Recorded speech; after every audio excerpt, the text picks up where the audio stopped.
In our last encounter, the enigmatic tales of Mr. Hyde began to weave a web of intrigue and suspicion.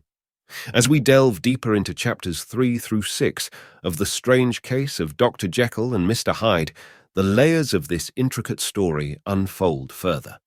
Stevenson's portrayal of the dual nature of man takes center stage, raising questions about the very fabric of human morality and identity. Prepare yourself for a journey into the depths of one man's soul, where darkness and light constantly battle for supremacy. Now, let's unveil the mysteries that await. Dr. Jekyll was quite at ease a fortnight later. By excellent good fortune, the doctor gave one of his pleasant dinners to some 5 or 6 old cronies, all intelligent, reputable men, and all judges of good wine, and Mr. Utterson so contrived that he remained behind after the others had departed. This was no new arrangement, but a thing that had befallen many scores of times. Where Utterson was liked, he was liked well. Hosts loved to detain the dry lawyer when the light-hearted and loose-tongued had already their foot on the threshold. They liked to sit a while in his unobtrusive company, practicing for solitude, sobering their minds in the man's rich silence after the expense and strain of gaiety. To this rule, Dr. Jekyll was no exception, and as he now sat on the opposite side of the fire, a large, well-made, smooth-faced man of 50, with something of a slyish cast, perhaps, but every mark of capacity and kindness. You could see by his looks that he cherished for Mr. Utterson a sincere and warm affection. "I have been wanting to speak to you, Jekyll," began the latter. "You know that will of yours." A close observer might have gathered that the topic was distasteful, but the doctor carried it off gaily. "My poor Utterson," said he, "you are unfortunate in such a client. I never saw a man so distressed as you were by my will, unless it were that hide-bound pedant Lanyon, or what he called my scientific heresies. Oh, I know he's a good fellow. You needn't frown. An excellent fellow, and I always mean to see more of him. But a hide-bound pedant for all that. An ignorant, blatant pedant. I was never more disappointed in any man than Lanyon." "You know I never approved of it," pursued Utterson, ruthlessly disregarding the fresh topic. "My will? Yes, certainly I know that," said the doctor, a trifle sharply. "You have told me so." "Well, I tell you so again," continued the lawyer. "I've been learning something of young Hyde." The large, handsome face of Dr. Jekyll grew pale to the very lips, and there came a blackness about his eyes. "I do not care to hear more," said he. "This is a matter I thought we had agreed to drop." "What I heard was abominable," said Utterson. "It can make no change. You do not understand my position," returned the doctor, with a certain incoherency of manner. "I am painfully situated, Utterson. My position is a very strange one. It is one of those affairs that cannot be mended by talking." "Jekyll," said Utterson, "you know me. I am a man to be trusted. Make a clean breast of this in confidence, and I make no doubt I can get you out of it." "My good Utterson," said the doctor, "this is very good of you. This is downright good of you, and I cannot find words to thank you in. I believe you fully. I would trust you before any man alive, aye, before myself, if I could make the choice. But indeed it isn't what you fancy. It is not as bad as that. And just to put your good heart at rest, I will tell you one thing. The moment I choose, I can be rid of Mr. Hyde. I give you my hand upon that, and I thank you again and again. And I will just add one little word, Utterson, that I'm sure you'll take in good part. This is a private matter, and I beg of you to let it sleep." Utterson reflected a little, looking in the fire. "I have no doubt you are perfectly right," he said at last, getting to his feet. "Well, but since we have touched upon this business, and for the last time, I hope," continued the doctor, "there is one point I should like you to understand. I have really a very great interest in poor Hyde. I know you have seen him. He told me so, and I fear he was rude. But I do sincerely take a very great interest in that young man. And if I am taken away, Utterson, I wish you to promise me that you will bear with him and get his rights for him. I think you would if you knew all, and it would be a weight off my mind if you would promise."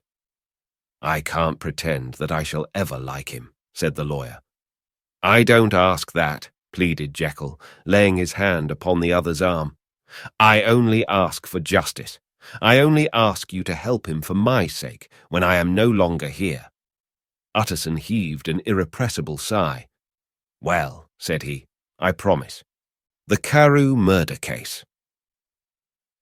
Nearly a year later, in the month of October, 18, London was startled by a crime of singular ferocity and rendered all the more notable by the high position of the victim. The details were few and startling. A maidservant living alone in a house not far from the river had gone upstairs to bed about 11. Although a fog rolled over the city in the small hours, the early part of the night was cloudless, and the lane, which the maid's window overlooked, was brilliantly lit by the full moon. It seems she was romantically given, for she sat down upon her box, which stood immediately under the window, and fell into a dream of musing.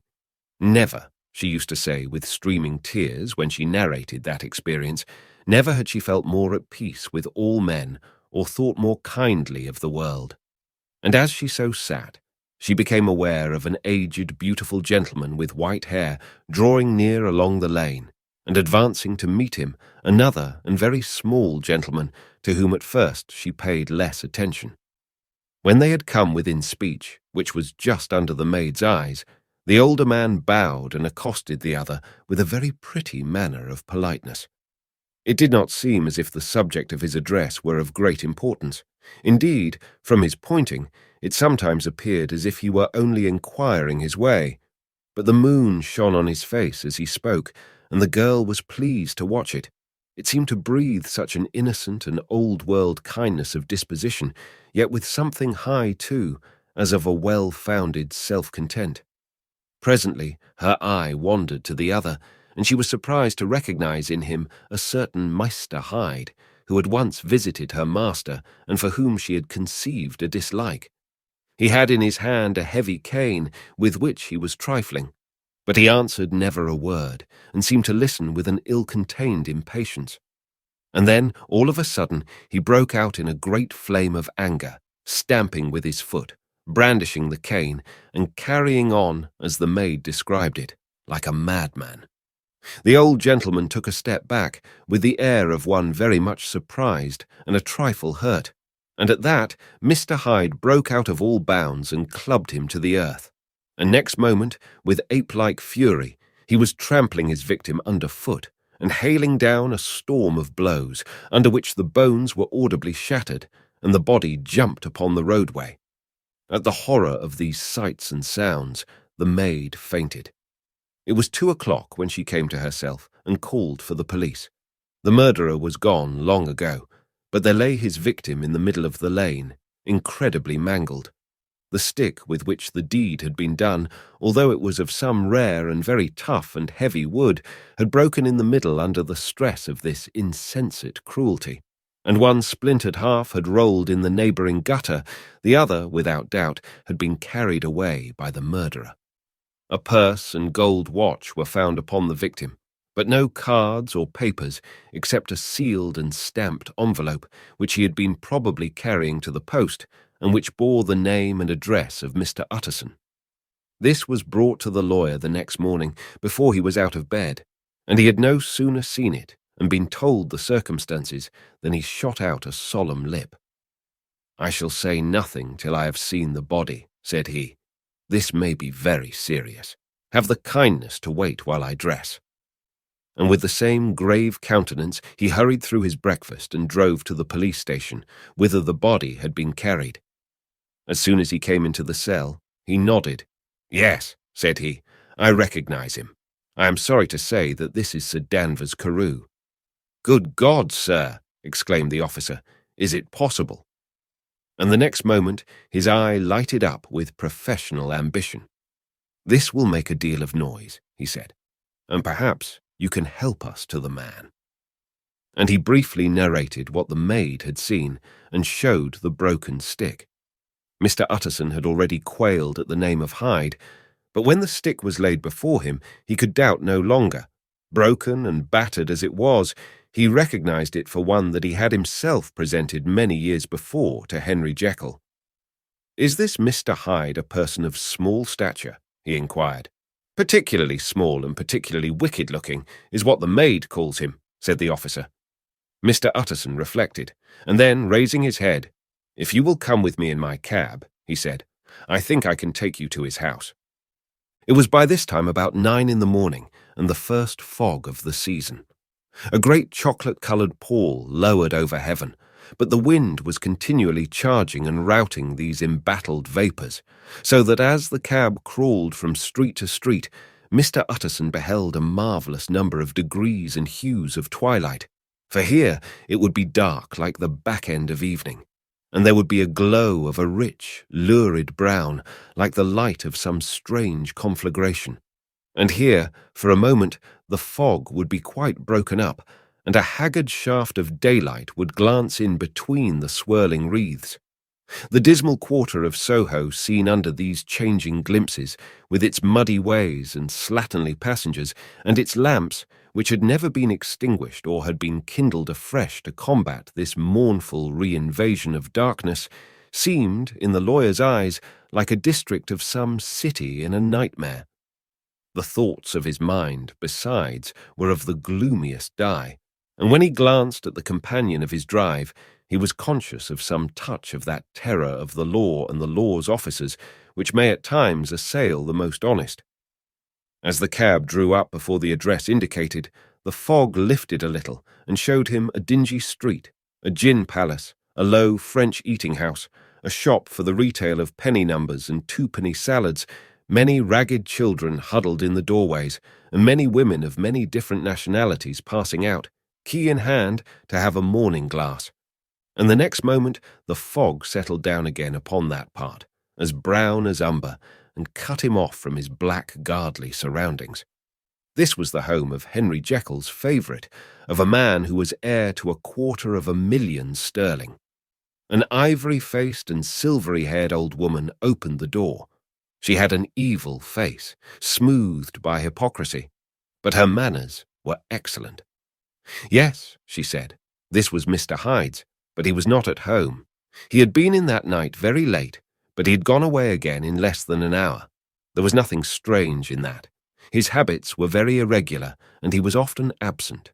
For instance, it was nearly 2 months since she had seen him till yesterday. "Very well, then. We wish to see his rooms," said the lawyer, and when the woman began to declare it was impossible, "I had better tell you who this person is," he added.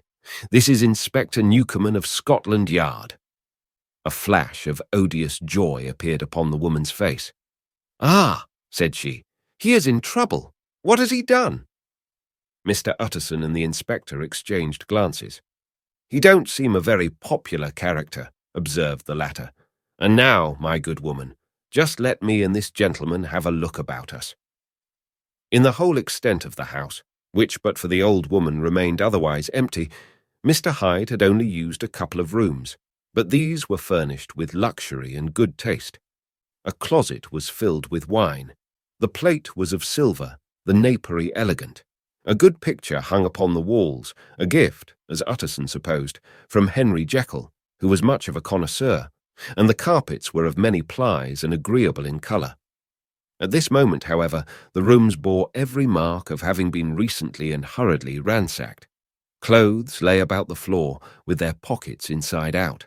Lock-fast drawers stood open, and on the hearth there lay a pile of grey ashes, as though many papers had been burned. From these embers the inspector disinterred the butt end of a green cheque-book which had resisted the action of the fire.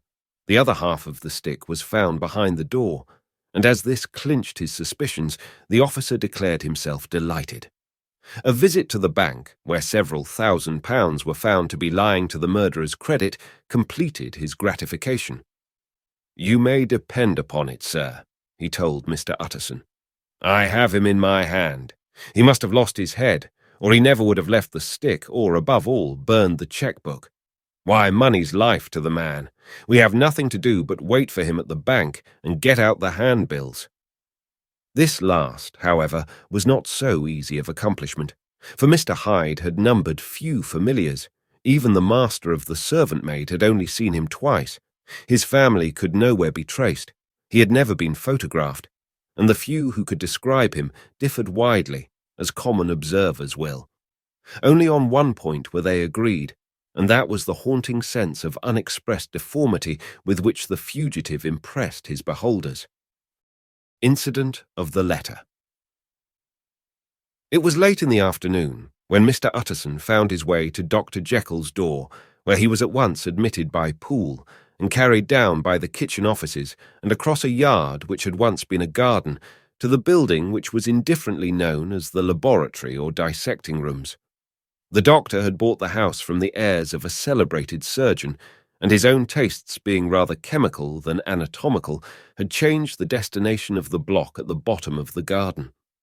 It was the first time that the lawyer had been received in that part of his friend's quarters, and he eyed the dingy, windowless structure with curiosity, and gazed round with a distasteful sense of strangeness as he crossed the theatre, once crowded with eager students, and now lying gaunt and silent, the tables laden with chemical apparatus, the floor strewn with crates and littered with packing straw, and the light falling dimly through the foggy cupola. At the further end, a flight of stairs mounted to a door covered with red baize, and through this Mr. Utterson was at last received into the doctor's cabinet. It was a large room fitted round with glass presses, furnished, among other things, with a cheval glass and a business table, and looking out upon the court by 3 dusty windows barred with iron. The fire burned in the grate. A lamp was set lighted on the chimney shelf, for even in the houses the fog began to lie thickly, and there, close up to the warmth, sat Dr. Jekyll, looking deathly sick. He did not rise to meet his visitor, but held out a cold hand and bade him welcome in a changed voice. "And now," said Mr. Utterson, as soon as Poole had left them, "you have heard the news?" The doctor shuddered. "They were crying it in the square," he said. "I heard them in my dining room." "One word," said the lawyer. "Carew was my client, but so are you, and I want to know what I am doing. You have not been mad enough to hide this fellow?"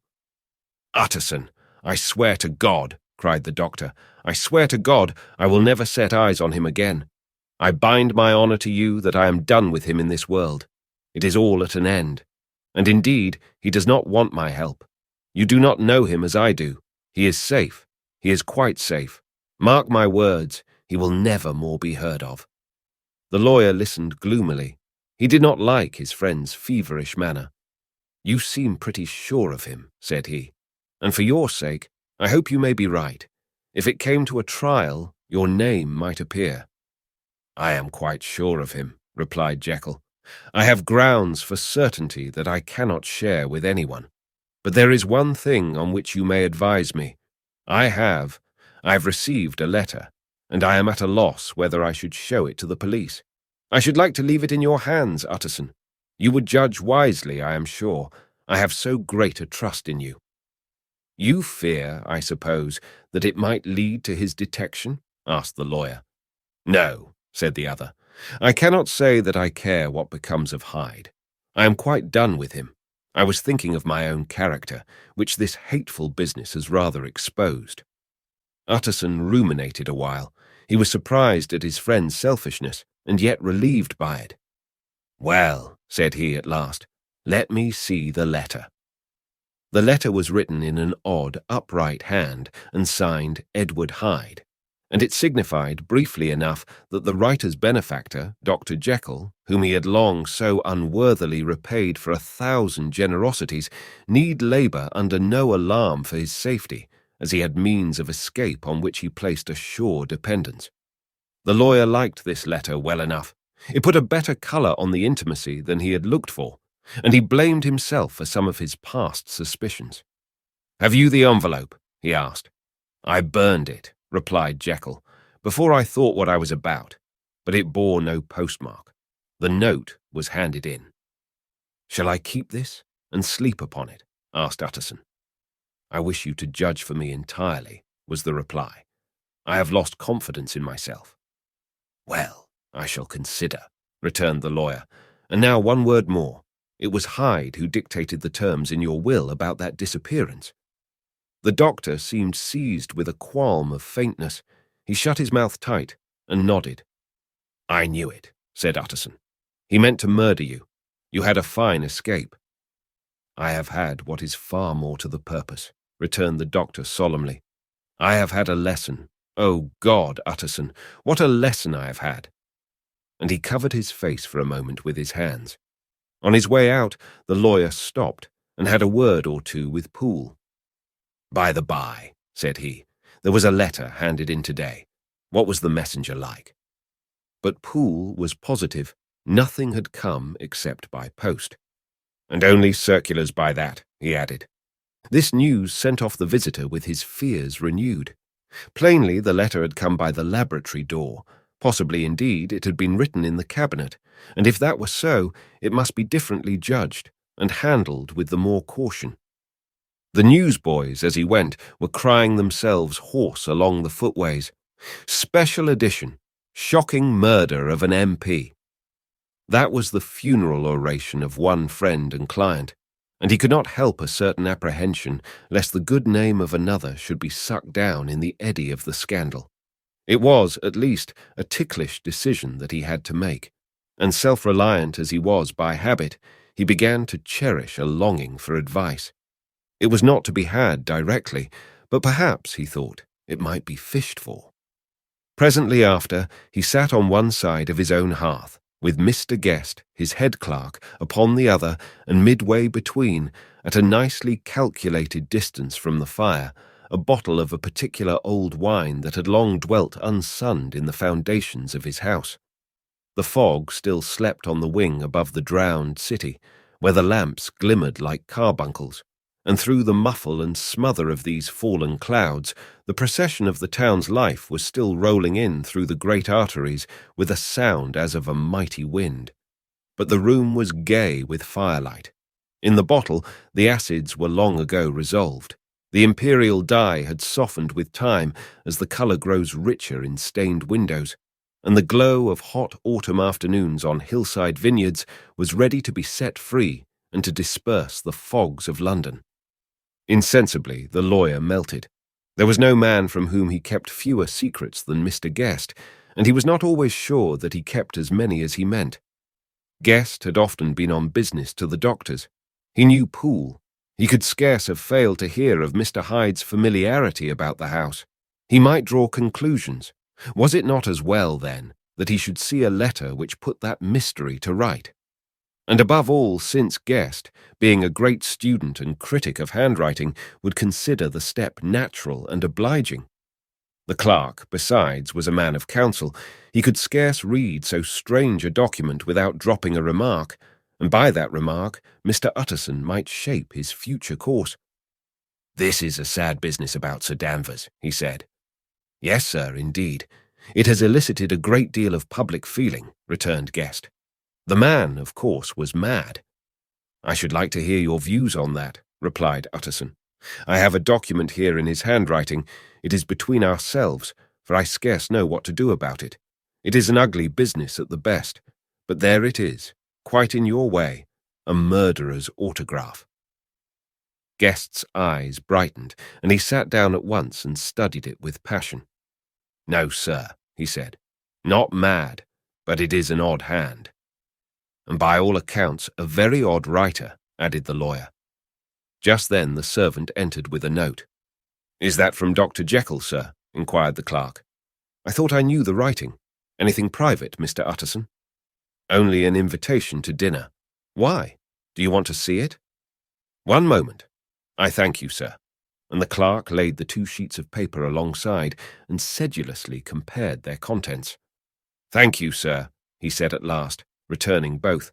"It's a very interesting autograph." There was a pause, during which Mr. Utterson struggled with himself. "Why did you compare them, Guest?" he inquired suddenly. "Well, sir," returned the clerk, "there's a rather singular resemblance. The 2 hands are in many points identical, only differently sloped." "Rather quaint," said Utterson. "It is, as you say, rather quaint," returned Guest. "I wouldn't speak of this note, you know," said the master. "No, sir, said the clerk. "I understand." But no sooner was Mr. Utterson alone that night than he locked the note into his safe, where it reposed from that time forward. What? He thought. Henry Jekyll forged for a murderer, and his blood ran cold in his veins. Incident of Dr. Lanyon. Time ran on. Thousands of pounds were offered in reward, for the death of Sir Danvers was resented as a public injury. But Mr. Hyde had disappeared out of the ken of the police as though he had never existed. Much of his past was unearthed indeed, and all disreputable. Tales came out of the man's cruelty, at once so callous and violent, of his vile life, of his strange associates, of the hatred that seemed to have surrounded his career, but of his present whereabouts, not a whisper. From the time he had left the house in Soho on the morning of the murder, he was simply blotted out, and gradually, as time drew on, Mr. Utterson began to recover from the hotness of his alarm and to grow more at quiet with himself. The death of Sir Danvers was, to his way of thinking, more than paid for by the disappearance of Mr. Hyde. Now that that evil influence had been withdrawn, a new life began for Dr. Jekyll. He came out of his seclusion, renewed relations with his friends, became once more their familiar guest and entertainer, and whilst he had always been known for charities, he was now no less distinguished for religion. He was busy, he was much in the open air, he did good. His face seemed to open and brighten, as if with an inward consciousness of service, and for more than 2 months the doctor was at peace. On the 8th of January, Utterson had dined at the doctor's with a small party. Lanyon had been there, and the face of the host had looked from one to the other as in the old days when the trio were inseparable friends. On the 12th, and again on the 14th, the door was shut against the lawyer. The doctor was confined to the house, Poole said, and saw no one. On the 15th, he tried again, and was again refused, and having now been used for the last 2 months to see his friend almost daily, he found this return of solitude to weigh upon his spirits. The 5th night he had in guest to dine with him, and the 6th he betook himself to Dr. Lanyon's. There at least he was not denied admittance, but when he came in, he was shocked at the change which had taken place in the doctor's appearance. He had his death warrant written legibly upon his face. The rosy man had grown pale, his flesh had fallen away. He was visibly bolder and older, and yet it was not so much these tokens of a swift physical decay that arrested the lawyer's notice, as a look in the eye and quality of manner that seemed to testify to some deep-seated terror of the mind. It was unlikely that the doctor should fear death, and yet that was what Utterson was tempted to suspect. Yes, he thought, he is a doctor. He must know his own state, and that his days are counted, and the knowledge is more than he can bear.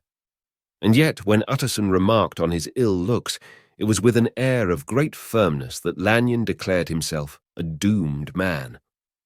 "I have had a shock," he said, "and I shall never recover.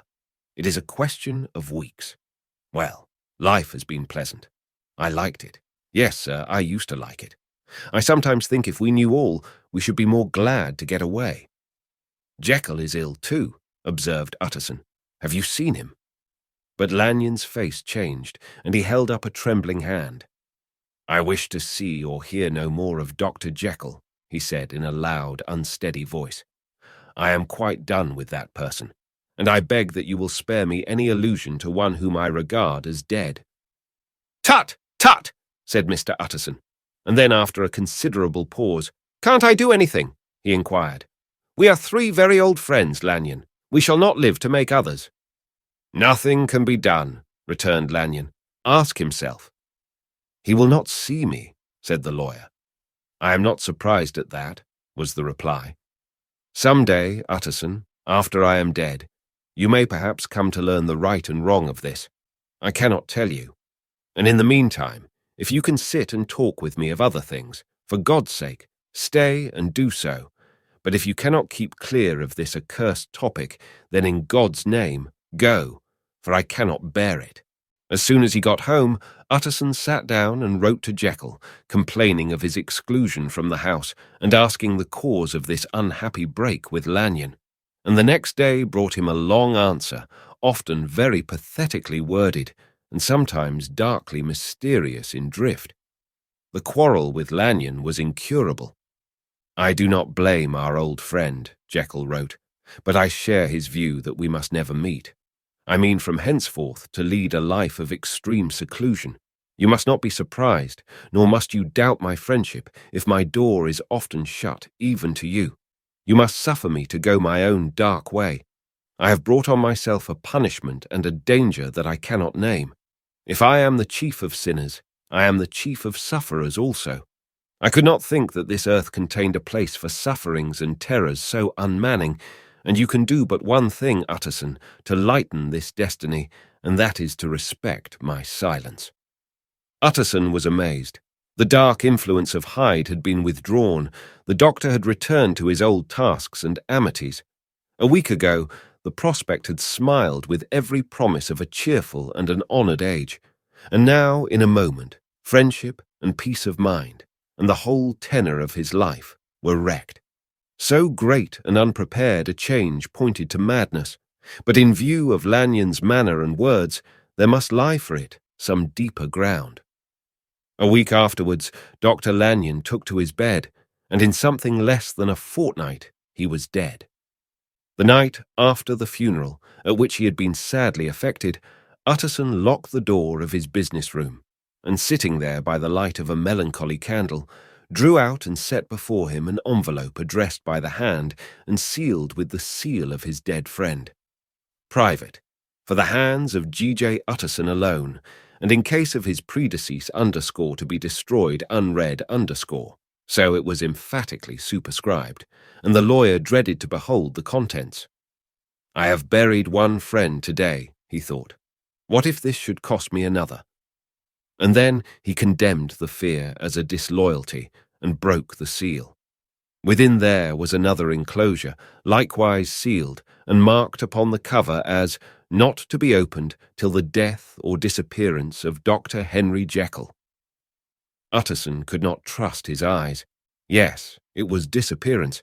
Here again, as in the mad will which he had long ago restored to its author, here again were the idea of a disappearance, and the name of Henry Jekyll bracketed.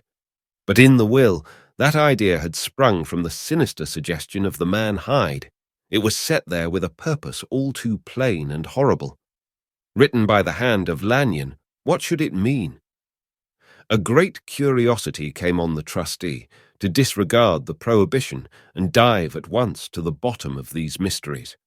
But professional honour and faith to his dead friend were stringent obligations, and the packet slept in the inmost corner of his private safe. It is one thing to mortify curiosity, another to conquer it, and it may be doubted if, from that day forth, Utterson desired the society of his surviving friend with the same eagerness. He thought of him kindly, but his thoughts were disquieted and fearful. He went to call, indeed, but he was perhaps relieved to be denied admittance. Perhaps, in his heart, he preferred to speak with Poole upon the doorstep, and surrounded by the air and sounds of the open city, rather than to be admitted into that house of voluntary bondage, and to sit and speak with its inscrutable recluse. Poole had, indeed, no very pleasant news to communicate. The doctor, it appeared, now more than ever confined himself to the cabinet over the laboratory, where he would sometimes even sleep. He was out of spirits. He had grown very silent. He did not read. It seemed as if he had something on his mind. Utterson became so used to the unvarying character of these reports that he fell off little by little in the frequency of his visits.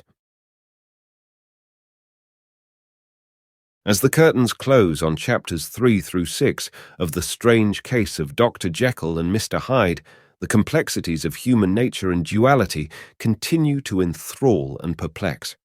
Stevenson's mastery in exploring the human psyche ensures that the tale remains as gripping as ever. If this fragmented journey has piqued your interest and you yearn for a more continuous dive into the story, I invite you to indulge in our full-length production, capturing the tale in its entirety.